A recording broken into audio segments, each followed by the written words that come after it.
जय श्रीमन्नारायण।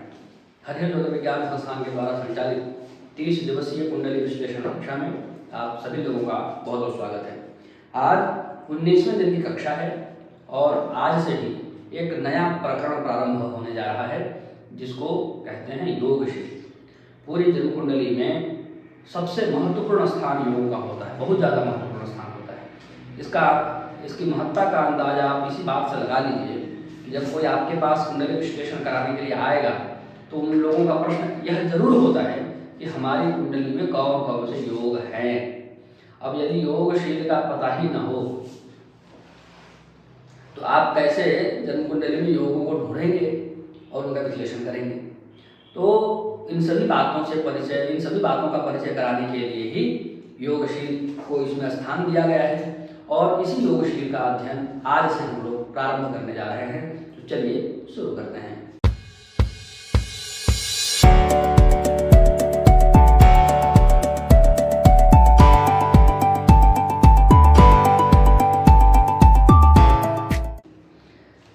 नाम से ही पता है योगशील, जिसमें योगों का वर्णन हो। तो किन योगों का वर्णन कहाँ से शुरू किया जाए। अब एक बहुत बड़ी समस्या होती है ज्योतिषियों के साथ। समस्या क्या होती है, कोई व्यक्ति आया तो उनका प्रश्न होता है हमारे बारे में बताइए।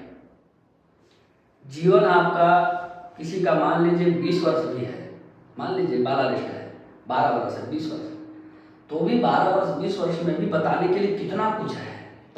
हम क्या बताएं क्या छोड़ें। औसतन एवरेज आयु लेकर चले तो 60 वर्ष आयु होती है। क्या बताएं और क्या छोड़ें।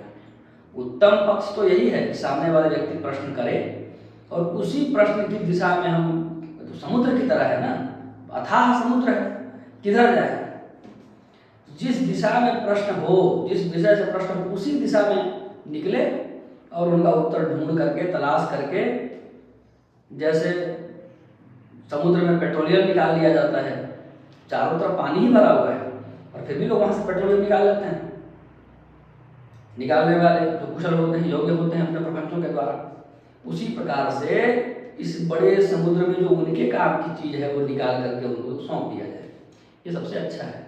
और फिर भी आजकल इतना प्रपंच में इतनी माया फैल गई है, वो चमत्कार और नमस्कार है वाला इतना ज़्यादा फैल गया है। लोगों को पहले जो अच्छे विश्वसनीय और श्रद्धावान लोग हैं उनको भी डाउट होता है कि भाई किनसे पूछें और किनसे न पूछें। तो पहले इनकी योग्यता देख ली जाए, उसके बाद इनसे बात किया जाए, उसके बाद इनसे अपनी बातें शेयर की जाए। तो इस वजह से भी लोग पूछते हैं। तब मामला ये होता है कि हम कहाँ से बताना शुरू करें, कैसे बताना शुरू करें। तो ज्योतिषी को भी अपना एक माइंड मेकअप करके चलना चाहिए। हमारे पास जो व्यक्ति आया है, अब देखिए चिंतन कहाँ से प्रारंभ हो रहा है। हमारे पास जो कुंडली आई है वो किस व्यक्ति की है, वो कितने उम्र का है, उस उम्र में जनरली क्या प्रश्न होते हैं। किसी बच्चे का जन्म कुंडली आया है ना। अब लोग क्या करेंगे, वो मांगलिक है कि नहीं बताना शुरू करेंगे, वो पढ़ेगा कि नहीं, उसकी शादी होगी कि नहीं वो बताना शुरू करेंगे। क्या मतलब है उसका अनावश्यक प्रपंच करने का। कोई बच्चा आपके पास आया है तो सबसे पहले हम उसमें 12 लिस्ट ढूंढेंगे। 12 वर्ष तक कितना खतरा है जीवन को, उसके बाद 20 वर्ष तक कितना खतरा है, उसके बाद आगे का जीवन कैसा है, उस पर बात करेंगे। स्टेप बाय स्टेप चीजें चलती हैं। उसके ऊपर का कोई बच्चा यदि आया है, अच्छा एकदम ही नवजात शिशु आया है, तो माता पिता के लिए कैसा है, परिवार के लिए कैसा है, मूल गंडांत नक्षत्र इत्यादि में जो जन्म नहीं हुआ है, उन सब चीजों का परीक्षण कर लिया जाएगा। आज ही कोई जन्म हुआ फोन आया तो सबसे पहले मूल देखते हैं, तो मूल नक्षत्र में तो नहीं है, उसके बाद अगला काम करेंगे, बाकी चीजें बाद में देखेंगे। तो हर चीज का एक स्टेप है। बहुत उम्र के जब लोग आते हैं आपके पास, 60 वर्ष 70 वर्ष 75 वर्ष के लोग आते हैं, तो उनके मुख्य 2 ही प्रश्न होते हैं। ज़्यादातर मुख्य रूप से 2 प्रश्न होते हैं, एक तो स्वास्थ्य, दूसरा आयु। यही उनका मुख्य प्रश्न होता है। कुछ ज़्यादा ही परिवार से त्रस्त होते हैं तो लोग बताते हैं कि हमारा देख रेख करने वाला कोई नहीं है, हमारे पुत्र लोग हमको देख रेख करेंगे कि नहीं, कैसे हम ऐसा कुछ करूँ, कुछ उपाय बताइए कि उनका मेरे कुछ ध्यान हो, हमारा कोई ध्यान रखें, इत्यादि प्रश्न भी लोग पूछते हैं। कुछ ज़्यादा ही संपन्न है, वो माया से ग्रस्त है, सब है, तो पूछे कि हमारा पोता पोती कैसा क्या, तो अपनी कुंडली नहीं दिखाएंगे, उनकी कुंडली दिखाएंगे। मेन जब जातक जिस उम्र का होता है उस हिसाब से हमको आकलन कर लेना है और उसी आसपास में बात करेंगे तो आप सही समय पर सही चीज पर बिंदु पर पहुंच पाएंगे। नहीं तो किधर किधर ढूंढते रहेंगे, कहाँ कहाँ जाते फिरेंगे, इस तरह की समस्याएं होती हैं। तो योगों में भी हमने बिल्कुल शुरू से स्टार्ट किया है।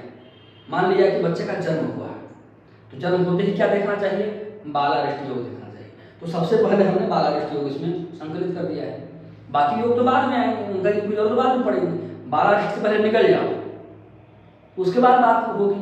10th का तैयारी किया नहीं है, 10th पास किया नहीं है और क्या कर रहा है, तो हम IIT की तैयारी कर रहे हैं।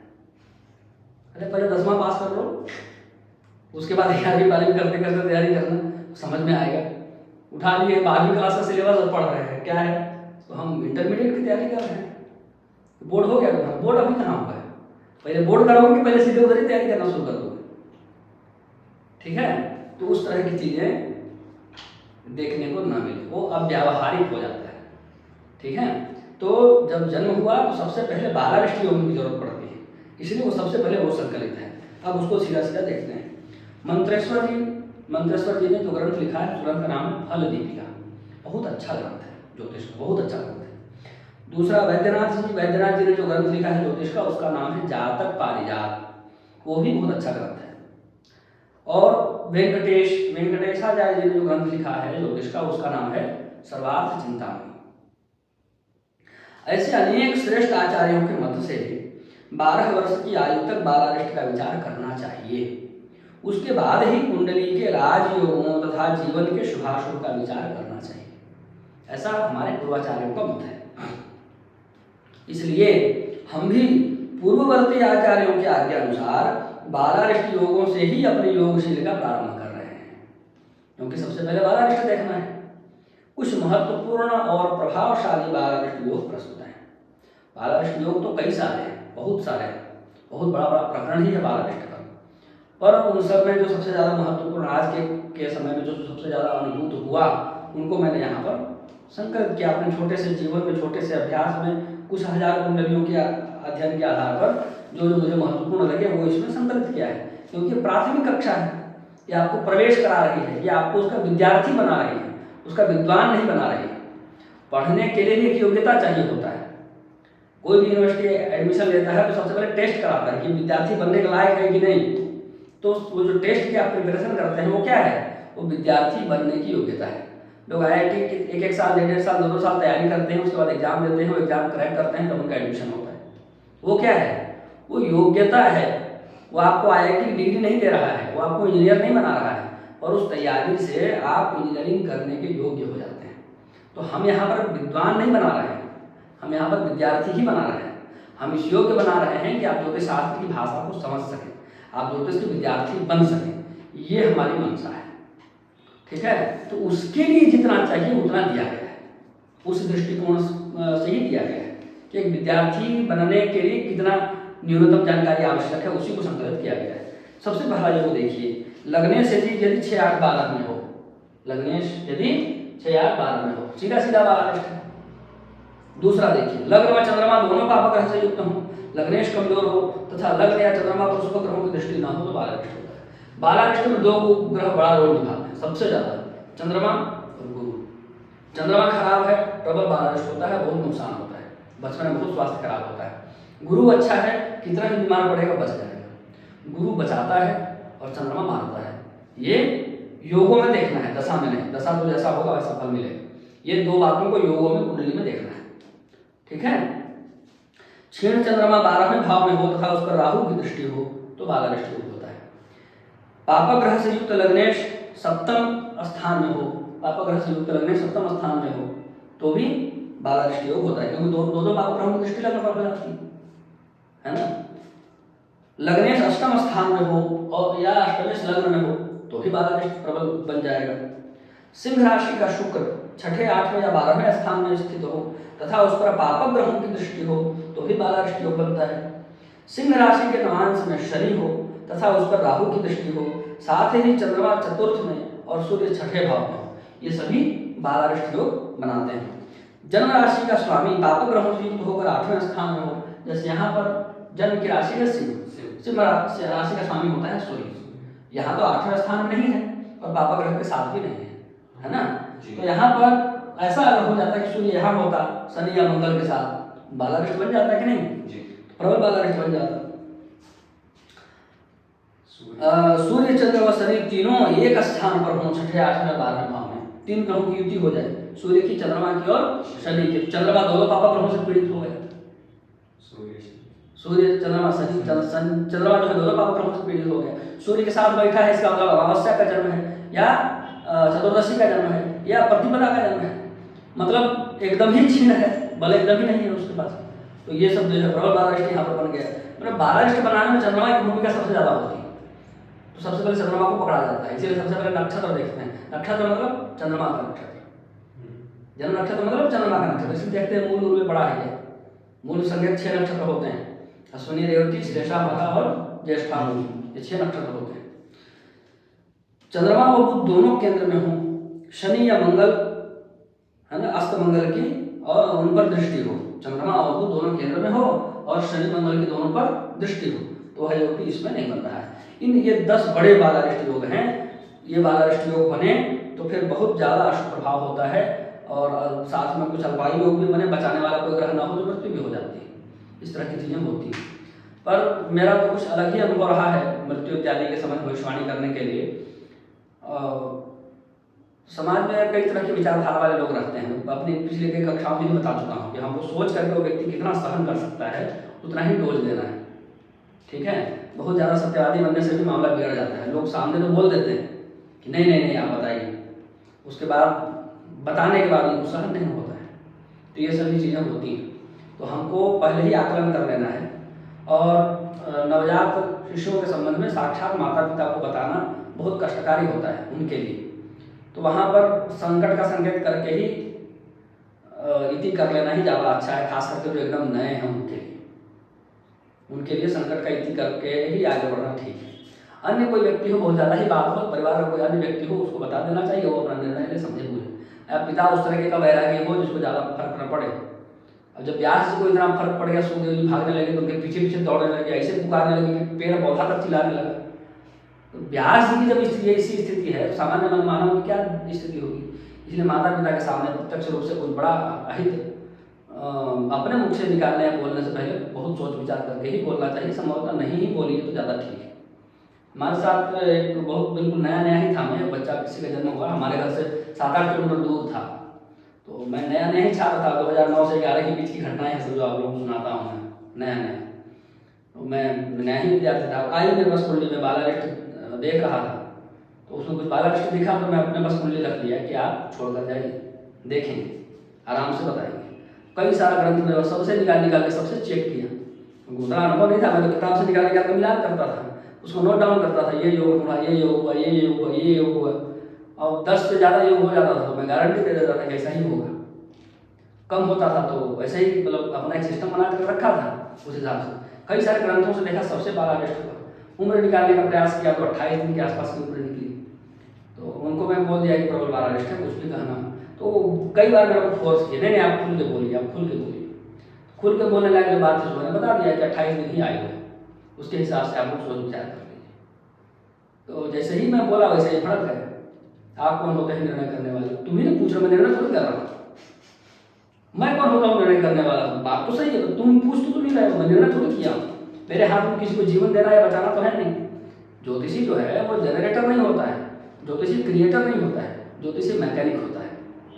आप गाड़ी खरीद कर ले आए, मैं उसका पावर नहीं बढ़ा सकता।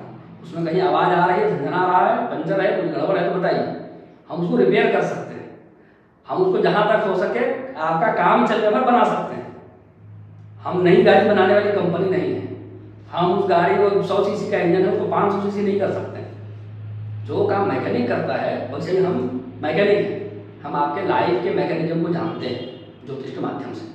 उसमें जैसा जैसा सुधार अपेक्षित हो सकता है संभावित रूप से वो करते हैं। आपके जीवन को जितना सजा सकते हैं उतना सजाते हैं, जितना आप लेकर आए हैं उतना ही। और ऐसा केवल हम ही करते हैं ऐसा नहीं है, संसार में सभी लोग ऐसा करते हैं। अगर ऐसा नहीं होता तो संसार में कोई बुद्धू ही काहे होता। संसार में स्मृति की दवा है कि नहीं, यादाश्त बहुत सारी दवाएं हैं, तो काहे कि सब उसको खा करके बहुत बड़े 30वां खा बन जाते हैं।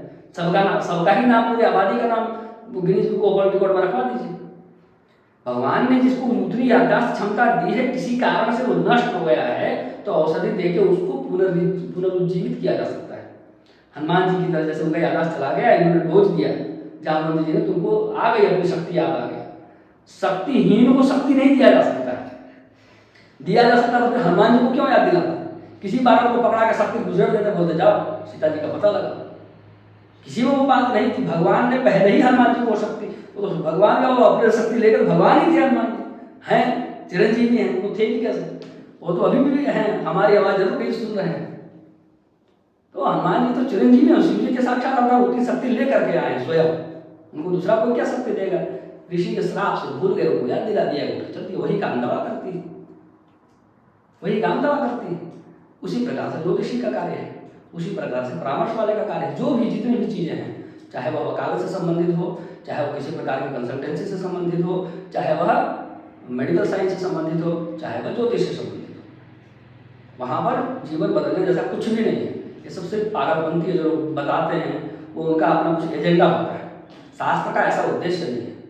शास्त्र का उद्देश्य है आपके जीवन को संभालना, आप में जितनी क्षमता है उस क्षमता का पूरा उपयोग कर सकें, इसके लिए आप हमारे पास आइए। तो हम बता सकते हैं कि आपकी दृष्टि अभी यहाँ यहाँ यहाँ यहाँ नहीं गई है, तो ज्योतिष रूपी नेत्र से हम देखकर बता सकते हैं कि आप में इतनी क्षमता है, आप उसका ऐसे ऐसे इस्तेमाल करिए। इतना ही हमारा कार्य होता है। उस शक्ति को बढ़ाने के लिए हम योग का सहारा ले सकते हैं, हम तंत्र का सहारा ले सकते हैं, हम कर्मकांड का सहारा ले सकते हैं, बहुत सारी विद्याएं हैं, हम आयुर्वेद का भी सहारा ले सकते हैं। ज्योतिष में भी कई सारी ऐसी चीजें बताए हैं, सीमित मात्रा में है पर बताए गए हैं, हम उनका सहारा ले सकते हैं और लेकर के जितना समाज पाते हैं उतना समाज हैं, बिल्कुल स्पष्ट रूप से। 2 दिन पहले एक कुंडली आई नोएडा से, स्त्री बहुत परेशान, उसकी कुंडली देख के मैं परेशान हो गया कि व्यक्ति इतनी परेशानी के बावजूद पागल नहीं हुआ है और जी रहा है, तो स्थित है कैसा कैसे। तो चंद्रमा उसका इतना बली था कि वो संभाले हुए था, बस संभाले हुए। कैसे? तूफान चल रहा है, पेड़ को पकड़े रखे, तो क्या होगा कि आप तूफान में उड़ मत जाए, उड़ नहीं जाइएगा, लेकिन दुर्दशा तो आपकी हो ही जाएगी, हवा के थपेड़े लगेंगे, क्या क्या उड़ गया आपको टकराएगा। तो वो तो सब है, बस वो चंद्रमा जब पकड़े हुए हैं बल के साथ, उसी चंद्रमा के कारण जो है चीजें और व्यक्ति टिका हुआ है, बस इतनी सी बात है, और मतलब स्थित है अपने इसमें।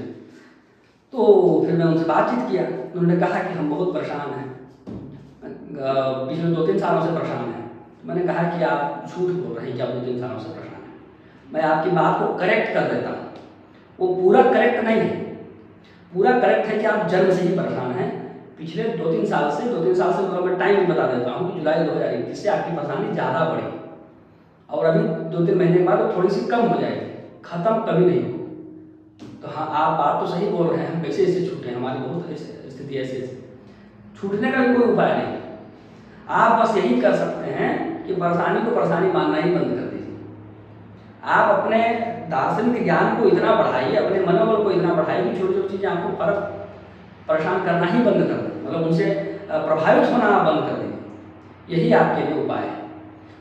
इन उपायों को करने से क्या होगा, परेशानी तो जो आनी है सो आई जाएगी नहीं, लेकिन आप अंदर अंदर जो घुटते हैं ना, वो घुटन बंद हो जाएगी। उसके कारण जो आपका केमिकल इम्बैलेंस बिगड़ा हुआ है वो ठीक हो जाएगा। तो मैंने उनकी कोई परेशानी को नहीं भगाया, मैंने उनको कहा कि आप दार्शनिक क्षेत्र में जाइए। 12वें घर में शनि है, वो भी दार्शनिक ज्ञान देता है, तो थोड़ा दार्शनिक क्षेत्र की ओर बढ़िए, अपने दर्शन के क्षेत्रों में अपना थोड़ा ज्ञान बढ़ाइए, आपकी थोड़ी बुद्धि विकसित होगी, दृष्टि विकसित होगी, सब अच्छा होगा, तो आपको ये सब परेशानियों को हैंडल करना आ जाएगा, या इन परेशानियों से आप परेशान होना आपका कम हो जाएगा। यही उनको मैंने कहा, और ऐसी स्थिति हम सबके साथ होता है, ऐसा हम सबके लिए बताते हैं, स्पष्ट रूप से बताते हैं। आयु के समय में भी कई सारे उदाहरण आप लोगों को बताए। तो अब जब 12 निष्ठ का विचार हमको हो गया कि भाई ऐसा ऐसा होगा, अच्छा मैं वो घटना बता रहा था 9 से 11 के बीच, तो मैंने बताया भाई 28 दिन का है, तो नाराज होकर के चले गए। हमारे क्षेत्र के किसी दूसरे व्यक्ति से मिले, तो वो पूछे किससे लिखा है, उन्होंने मेरा नाम लिया। अरे वो क्या जानता है, नया पढ़ा, उसको क्या मालूम है, कुछ नहीं होगा, हम बता रहे हैं, हम महामृत्युंजय करेंगे। उन्होंने महामृत्युंजय करना शुरू कर दिया, मेरे को पता चला। तो मेरे अंदर ये सब चीज़ें हैं नहीं, मैं शुरू से ही बताया, मेरा स्वभाव ऐसा नहीं है। मैं कभी भी ऐसा नहीं सोचता हूँ कि मेरी बात सच होने के लिए किसी का कुछ नुकसान हो जाए, ऐसा मैं दूर दूर तक नहीं सोचता हूँ। और दूसरी बात, मेरे मन में कभी ऐसा ख्याल नहीं आता है कि मेरी बात सच होगी कि नहीं, क्योंकि ऐसा ख्याल आएगा तो मैं फलास कर ही नहीं पाऊँगा। मेरा ऐसा है कि जो बोल रहा हूँ सत्य ही बोल रहा हूँ, सामने सामने दिख रहा है। अब कोई ऐसा सामने पेड़ दिख रहा है जामुन का, उसको देख के कोई कहे कि जामुन का पेड़ है और सोचे कि ये जामुन का पेड़ नहीं हो कि आम का निकला, तो ऐसा कैसे हो सकता है? तो मेरे मन में ये सब संशय नहीं आता है। मेरे को यही है कि जो बोल रहा हूँ वो सत्य है, सत्य ही बोल रहा हूँ, क्योंकि शास्त्रीय नियमों से बोल रहा हूँ। सच होगा कि नहीं ये सब लफड़ा मेरे मन में कभी आता ही नहीं। और जिस दिन आएगा मैं सत्य करता हूँ, मैं फलादेश नहीं कर पाऊंगा, मैं सरेंडर कर दूंगा कि कुंडली रखिए, हमसे नहीं देखा जाएगा, हमको नहीं आ रहा है, हमको समझ में नहीं आ रहा है। यही मेरी शैली है काम करने की। और मेरे मन में ऐसा कुछ नहीं है कि मेरी बात रखने के लिए किसी का नुकसान हो जाए, ऐसा तो दूर दूर तक नहीं। तो मैंने भगवान को कहा कि हमारा तो छोड़िए, महामृत्युंजय मंत्र का सामर्थ्य है, उसकी इज्जत प्रतिष्ठा रहनी चाहिए, उसकी प्रतिष्ठा रहनी चाहिए। हमारे पास एक नहीं आएगा तो क्या बिगड़ जाएगा, 10 लोग आएंगे। तो मैंने भगवान को सूचना मिलने के बाद मैं वही घर में, हमारे पास में शिव जी का एक मंदिर है, वहाँ मैं पूजा वगैरह नियमित रूप से करता हूँ, वहीं जाकर उनसे निवेदन किया कि आप जो है और आपका मंदिर है उसकी प्रतिष्ठा रह जाए, वो पहले जरूरी है। आप जीते तो ही मैं जीता, ये बात है। उसको कम से कम मेरी बात पर भरोसा हुआ कि 28 दिन कुछ हो सकता है, तभी ना वो कराने गया है। मैं तो पहले से जीता हुआ हूँ, नहीं तो कराता ही क्यों, मंत्र जाप क्यों कराता, दूसरे के पास क्यों जाता? उसके मन में मेरी बात बैठी है तभी हो गया है। तो मेरा हार जीत कुछ भी नहीं है। ये है कि मंत्र के प्रति उसकी अश्रद्धा नहीं होनी चाहिए।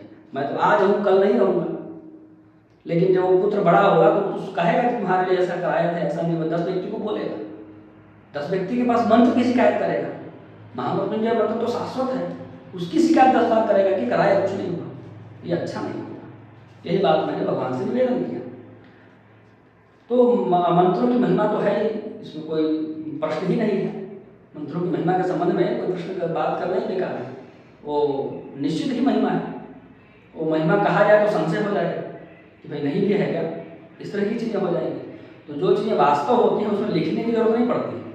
जो गांव का किसान है वो गाय का घी बनाता है, तो क्या करता है, वो ला करके आपको दे देता है, उसको कहीं लिखता नहीं है गाय का घी, ला कर दे दिया, वही प्रमाण है, उसको लिखने की जरूरत नहीं है, क्योंकि वो गाय का ही घी है। बड़े बड़े कंपनी वाले बड़े बड़े अक्षरों लिखेंगे गाय घी, उनको लिखने की जरूरत पड़ती है, क्योंकि वो खुद राउर रहता है, गाय का ही है। आदमी राउर बना नहीं लिख देता है, वो आदमी भी क्या करता है, अच्छा लिखा है ना गाय का, उतने में संतुष्ट हो जाता है कि उसको टेस्ट करने की जरूरत नहीं।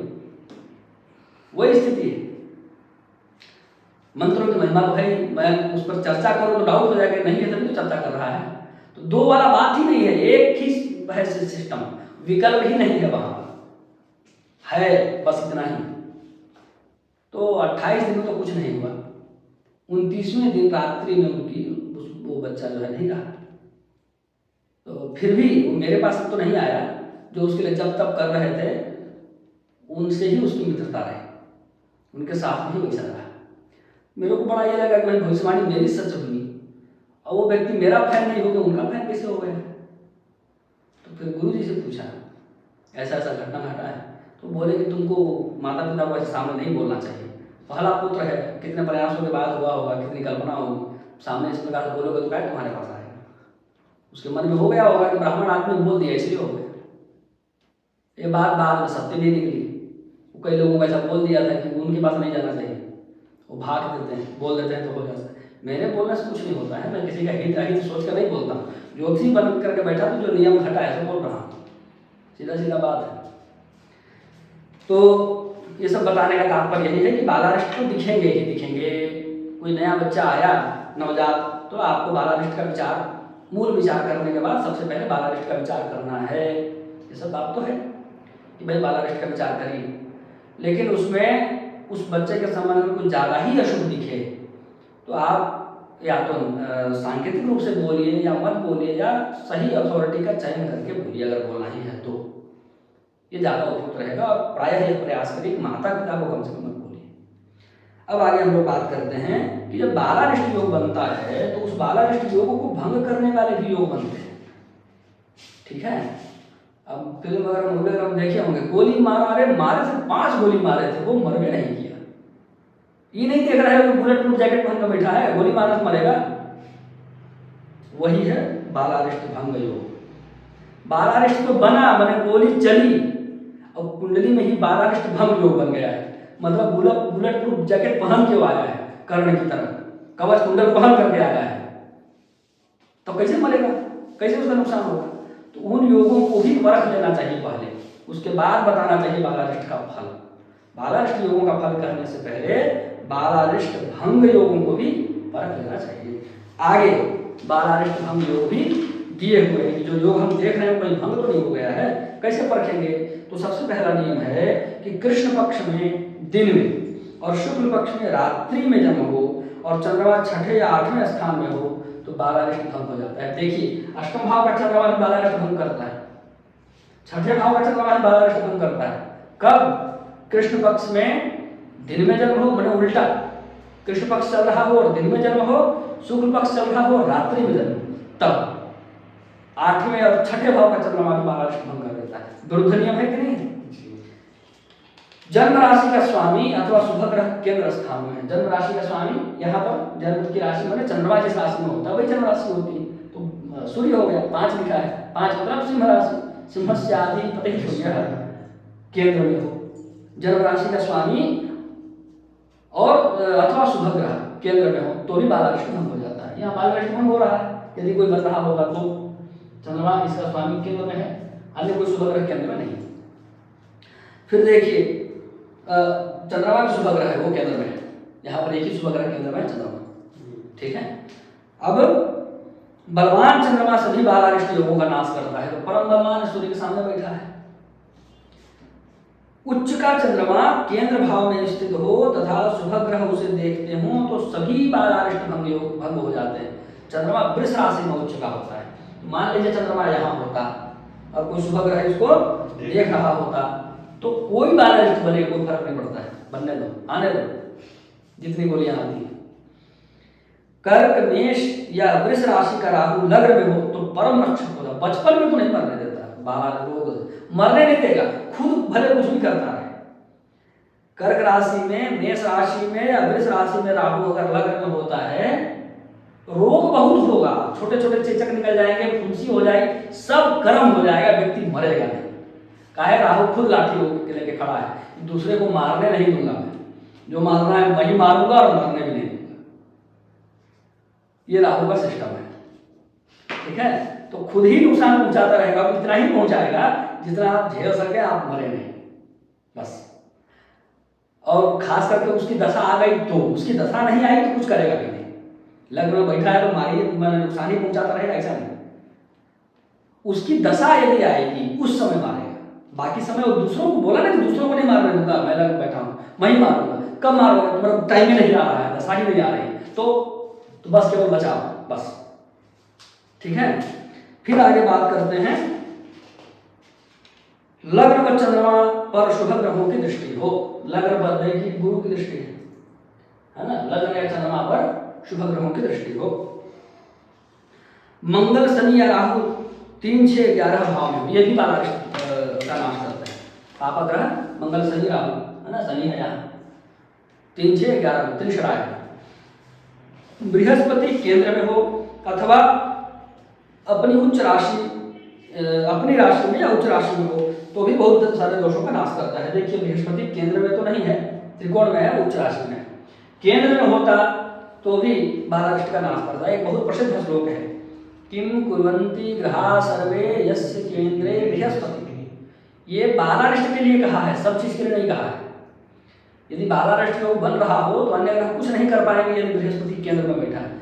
अरे बृहस्पति की महिमा इतनी है केंद्र से बृहस्पति के बालारिष्ट योगों में कि नीच राशि में होता है तो भी बचाता है, बोलता है कि अभी हम बैठे हैं कुछ नहीं, ये स्थिति, ये बल है उसका। सभी ग्रह मित्र ग्रहों की राशि में हो, सारे के सारे ग्रह मित्र ग्रहों की राशि में हो तो भी बालारिष्ट भंग हो जाता है। सभी ग्रह शुभ ग्रहों के नवांश में हो, नवांश में देखनी पड़ेगी तो भी बालारिष्ट भंग हो जाएगा। बालारिष्ट योगों के बाद सबसे ज्यादा महत्वपूर्ण होता है सूर्य से संबंधित जो योग हैं, सूर्य योग, और चंद्र से संबंधित जो योग हैं, चांद्र योग, उनका विचार करना। तो उन्हीं का विचार करते हैं। सबसे पहले व्यक्तित्व विचार करेंगे। किसी जातक के व्यक्तित्व को समझने के लिए जन्म कुंडली में सूर्य और चंद्रमा के संबंधों को देखा जाता है। इसके लिए ये सूत्र आपकी सहायता करेंगे। ये जो सूत्र दिया हुआ है ना, ये सूत्र बृहद जातकम से ही दिया हुआ है, बहुत महत्वपूर्ण सूत्र है। और इस सूत्र का प्रयोग आपको जब विवाह के लिए कुंडली मिलान आपके पास आएगी उस समय भी करना होगा, जब कोई व्यक्ति पार्टनरशिप के लिए आएगा तब भी करना होगा। इसका विचार आप जब अपने दुकान में कोई नौकर रख रहे हैं या कोई सहयोगी रख रहे हैं तब भी इसका विचार, यह विचार आपको सहयोग करेगा। किसी पर विश्वास करके कोई बड़ी जिम्मेवारी देने जा रहे हैं तो भी यह सहयोग करेगा। मित्र बनाते समय भी मित्रता का भी यदि विचार करके मित्रता करने की स्थिति है तो भी यह आपकी सहायता करेगा। नहीं तो मित्र बनाने के बाद भी विचार कर सकते हैं कि मित्र तो है और हमको भरोसा कितना करना है, क्योंकि आजकल तो कौन याद करता है, किष्किंधा कांड कौन पढ़ता है, किष्किंधा कांड नाम ही नहीं सुने होंगे, लोग पढ़ेंगे क्या। निज दुख गे समरज करे जाए, मित्र का दुख रज मेरु सम, कुपथ निवारी सुपंथ चलावा, गुण प्रगटय नहीं, कौन पढ़ेगा उसको। इसलिए विचार कर लेना दोस्ती के बाद भी। आजकल कलिकाल चल रहा है, कैसे विचार करेंगे, बहुत ही सरल है, बहुत ही सरल है। सूर्य की राशि और चंद्रमा की राशि आपको पता होना चाहिए बस। चंद्रमा की राशि है सिंह, आपका जन्म राशि है ना सिंह। यहाँ पर इस उदाहरण को ये लेके चल रहे हैं ना, जन्म राशि है सिंह और सूर्य की राशि है कुंभ, ये दो राशियां हैं। कैसे विचार करेंगे, सूर्य स्थित भाव से चंद्रमा केंद्र भाव में हो तो जातक की धन बुद्धि और निपुणता में कमी रहती है। वो अब व्यावहारिक और असामाजिक तत्व होता है, उसको दिन दुनिया का ज़्यादा पता, उसको कोई भी ठग के चला जाएगा।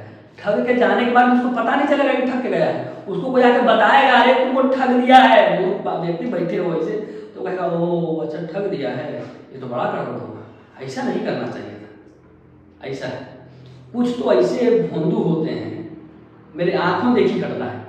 किसी मित्र के यहाँ पहुंचा था, फोन पर बात कर रहा, मैं रुक गया, बात कर रहा है, बात करके मुझसे बात करेगा, कह रहा है फोन पे हाँ ठीक है। नहीं देखिए OTP तो नहीं बताया जाता है, हम जान रहे हैं कि अभी हम आपको OTP बताएंगे तो मेरा अकाउंट में 7,000 रुपये है, आप उड़ा लीजिएगा, लेकिन ठीक है हम बता देते हैं ऐसा है। उसके बाद देखा तो मैसेज आ गया, फोन काट दिया, बोला हम जान रहे थे कि हमारा पैसा उड़ा लिया। अरे मूर्ख आदमी, पहले ही फोन रखना चाहिए तुमको। ऐसे ऐसे विचित्र लोग होते हैं। स्थिति क्या है, सूर्य और चंद्रमा परस्पर केंद्र में, ऐसे ऐसे लोग होते हैं संसार में। हमारे आंखों देखी घटना, हमारे शहर का हमारा मित्र है,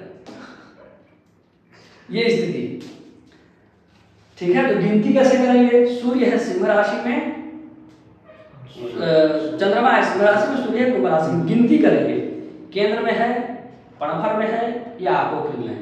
1 4 7 10 को केंद्र बोलते हैं, 3 के पहाड़े में जो आते हैं उनको आपोक्लिन बोलते हैं, और केंद्र में ही एक एक जोड़ते जाइएगा तो पणफर मिल जाएगा। केंद्र है 1 4 7 10, तो 2 5 8 11 ये पणफर हो गए। तो गिनती करिए, सिंह से प्रारंभ करते हैं। सिंह, कन्या, तुला, वृश्चिक, धनु, मकर, कुंभ, 7। यहाँ से भी गिनती है 1 2 3 4 5 6 7। सूर्य के घर से चंद्रमा केंद्र में है। केंद्र में होता है तो क्या होता है, धन के संबंध में धन की कमी भी होती है, धन का व्यवहार करना नहीं जानता, पैसा क्या करे समझ नहीं आएगा उसको। 5 लाख देते क्या करे इसका, ठीक है, वो पैसा का उपयोग नहीं करना जानेगा, बुद्धि का उपयोग नहीं करना जानेगा, और निपुणता में कमी होगी, बहुत ज्यादा निपुण नहीं। निपुण मतलब व्यवहार कुशल, योग्य तो होगा अपने चीजों में, अपने अनुसार, उतना व्यवहारिक नहीं होगा। सबसे दोस्ती मित्रता करो, बड़े बड़े नेटवर्क में होंगे तो उनका यूज नहीं कर पाएगा। ऐसी स्थिति ऐसे लोगों के साथ होती है। दूसरा, सूर्य जहां पर बैठा है वहां से चंद्रमा यदि पणफर भाव में हो, सूर्य जहां, सूर्य से देखते हैं 1 2 3 4 5, पणफर को 2 5 8 11, सूर्य जहां से बैठा है वहां से यदि चंद्रमा पणफर भाव में है तब थोड़ा सा वो अपग्रेडेशन हो जाता है ना, तो नया थोड़ा सा अपडेट आ जाता है उसमें। क्या, तो थोड़ा कुशल होता है केंद्र वालों की अपेक्षा, मध्यम स्तर की निपुणता, मध्यम स्तर की बुद्धि, मध्यम स्तर का होता है। और यदि आपोक्लिन भाव में हो तो चतुर होता है, वो जानता है कहाँ कहाँ पैसा लगाना है, 50 हजार पैसा लगा कर रहेगा, अपनी बुद्धि को दौड़ाता रहेगा किधर से पैसा आया है, ऐसा वो धन का वो सब करना सब जानता है और चतुर होता है। ये जो 3 नियम है बड़े काम का है। अब मान लीजिए कोई केंद्र वाला व्यक्ति है और उसके यहाँ नौकर पकड़ा दिया, कैसा नौकर पकड़ा दिया, आपोक्लिन वाला, मालिक है केंद्र वाला सीधा साधा आदमी, और नौकर पकड़ा दिया आपोक्लिन वाला, वो बेच देगा उसी को बेच देगा, उसी को कहेगा निकालिए, दुकान हमारा है, आप निकलिए। 2 साल बाद में पता चलेगा कि वो इसके यहाँ काम कर रहा है और मालिक कुर्सी पर बैठ के पैसा काट रहा है, ये सामान दे रहा है, ये पता चलेगा।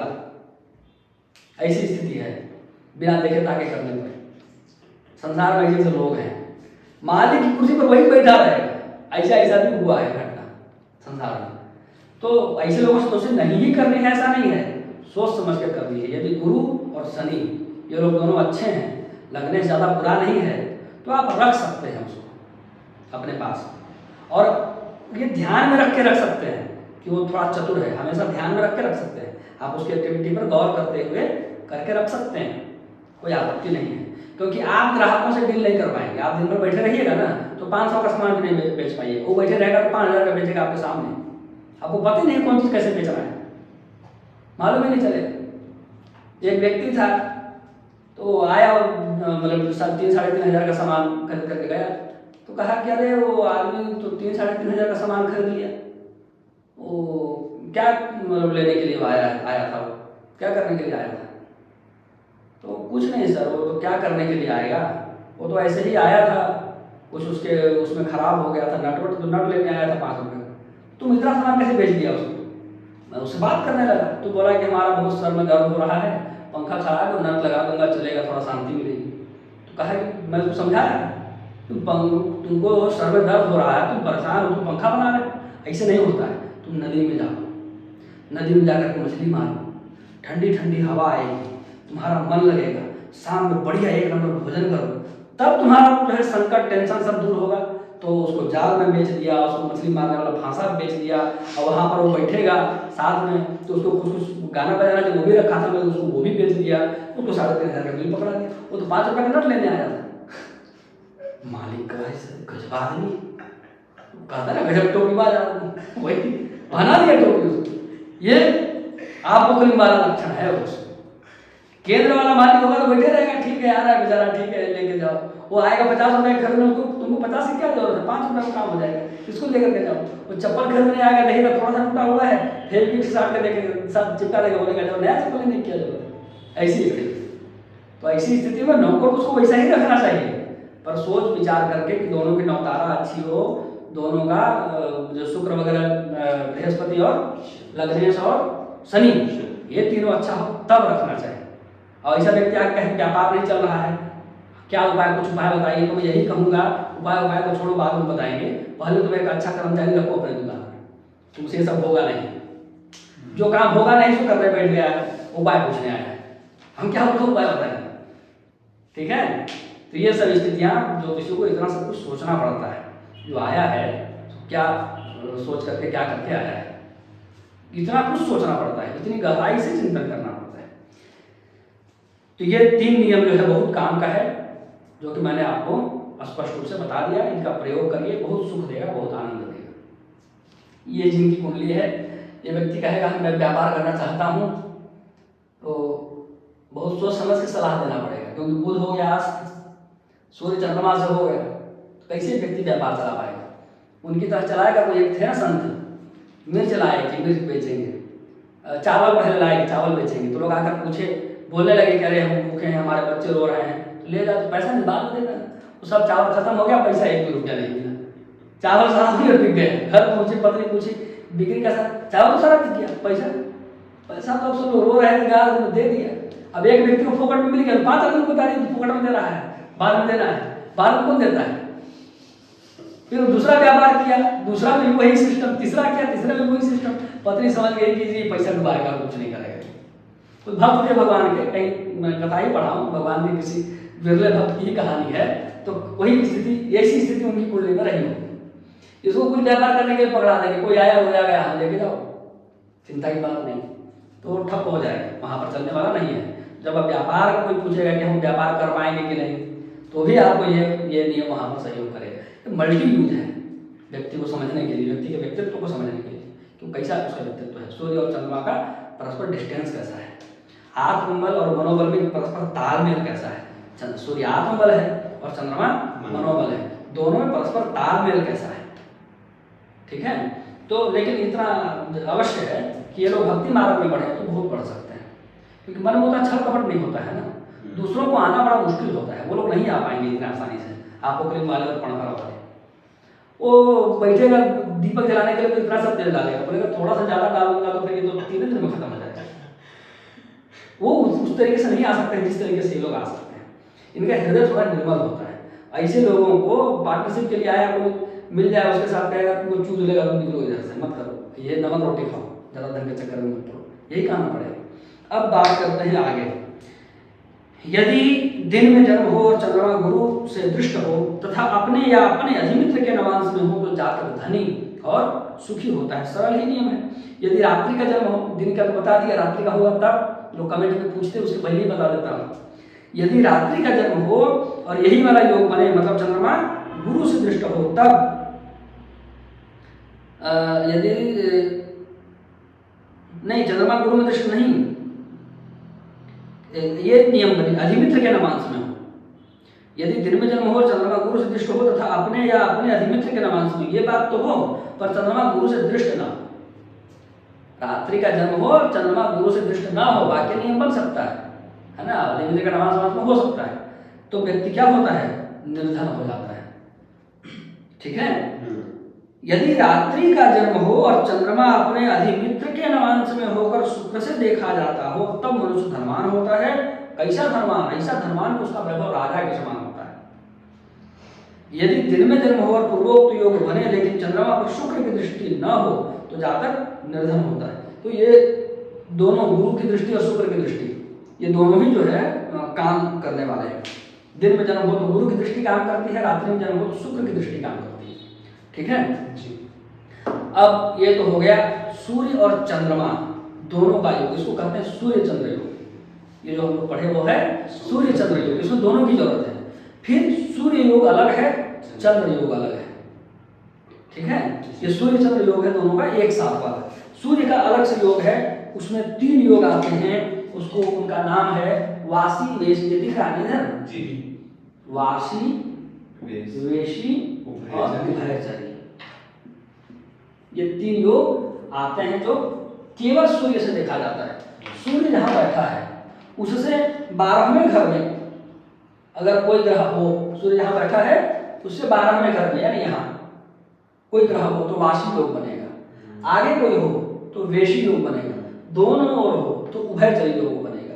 वासी वेशी उभयचरी, उभय मतलब दोनों, है ना, दोनों ओर ग्रह हो तो उभयचरी योग बनता है। इन सबसे व्यक्ति का आत्मबल देखते हैं। ठीक है, फल यहाँ पर लिखा हुआ है। ये सब धन देने वाला योग भी है और वो भी देखते हैं। यदि शुभ ग्रह हो तो अच्छे अच्छे फल ज़्यादा बताइए, यदि पापक ग्रह हो तो अशुभ अशुभ फल ज़्यादा बताइए। अच्छे और बुरे दोनों प्रकार के फल होते हैं। तो यहाँ पर सब फल लिखा हुआ है, पढ़ सकते हैं, है ना। मुझे यहाँ पे उभयचरी लेंगे। हाँ, यहाँ पर उभयचरी योग फल तीनों का मिलेगा।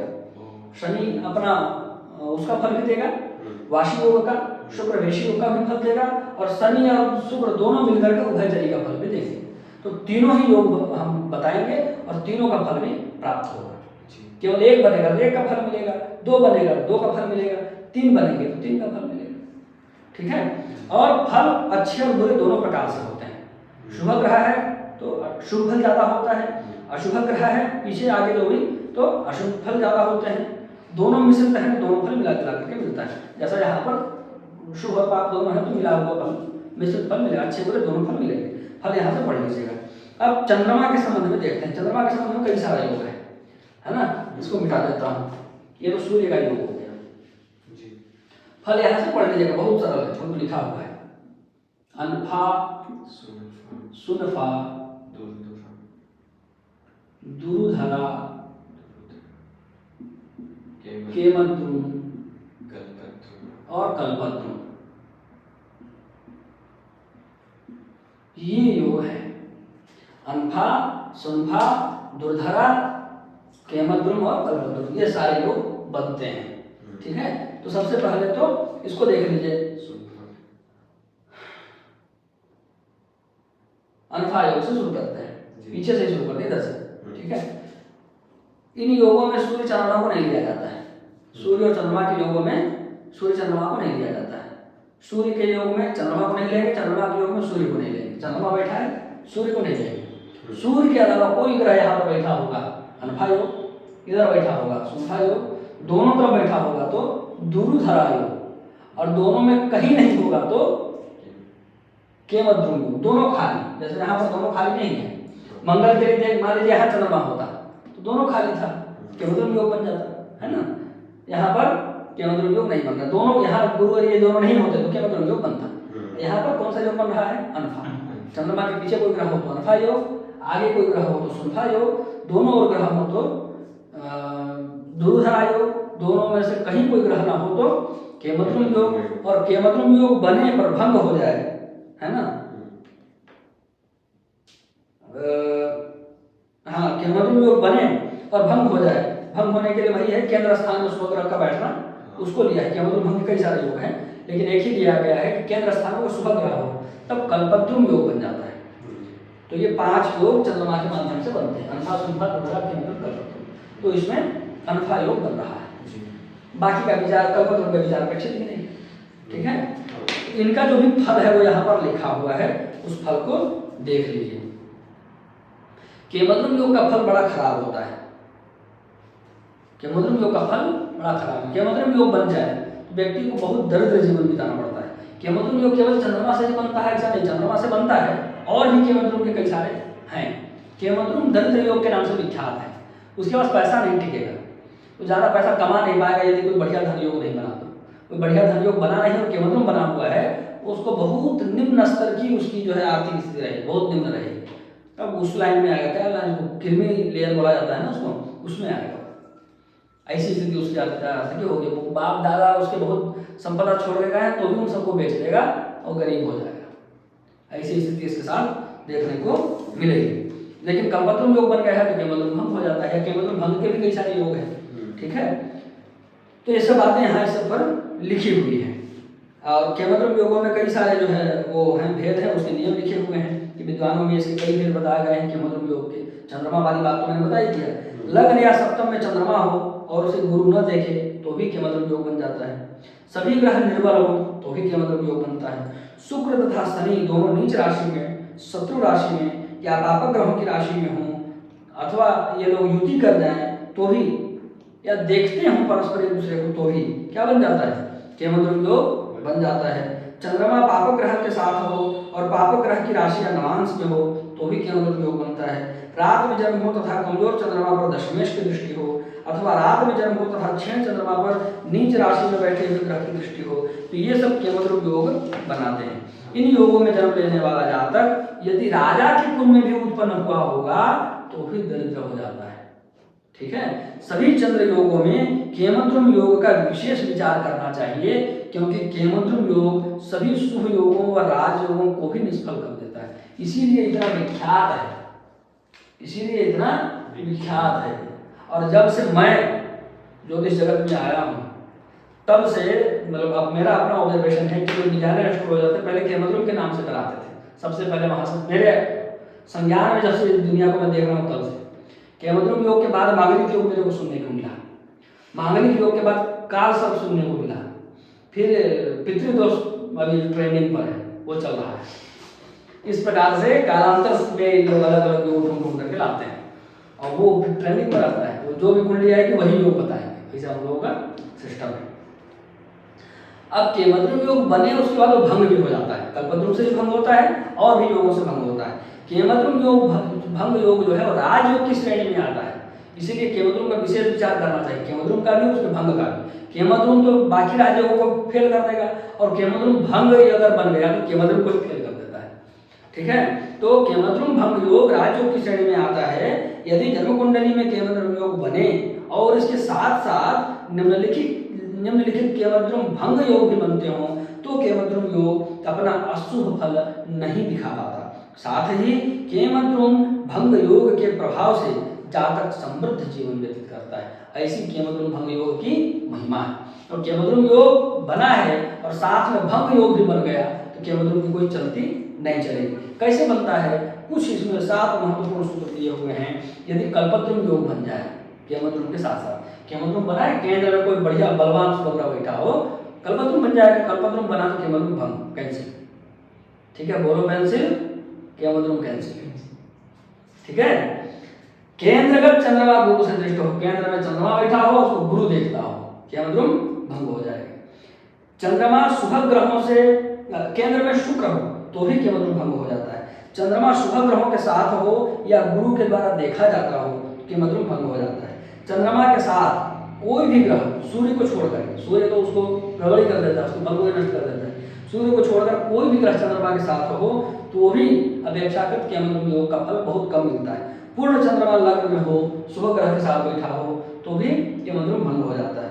चंद्रमा 10वें स्थान में हो तथा उसे गुरु देखता हो तो भी केमद्रुम योग भंग हो जाता है।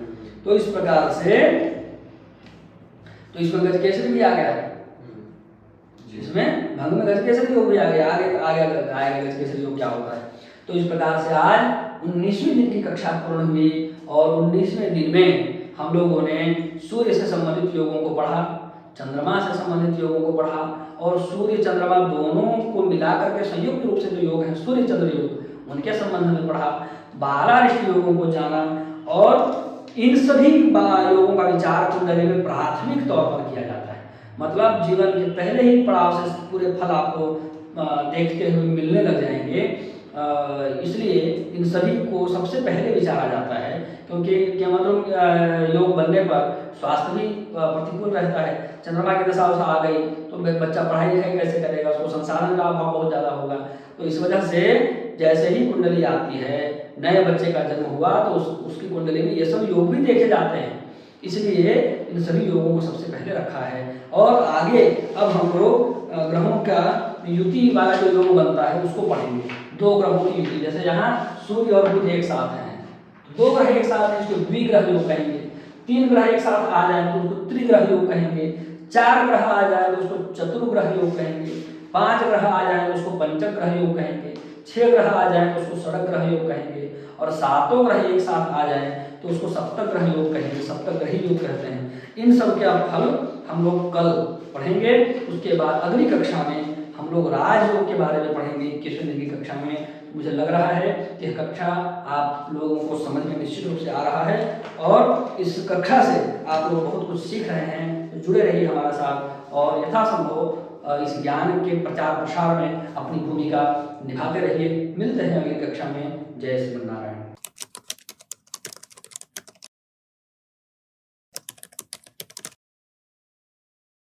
श्रीमते रामचंद्राय नमः।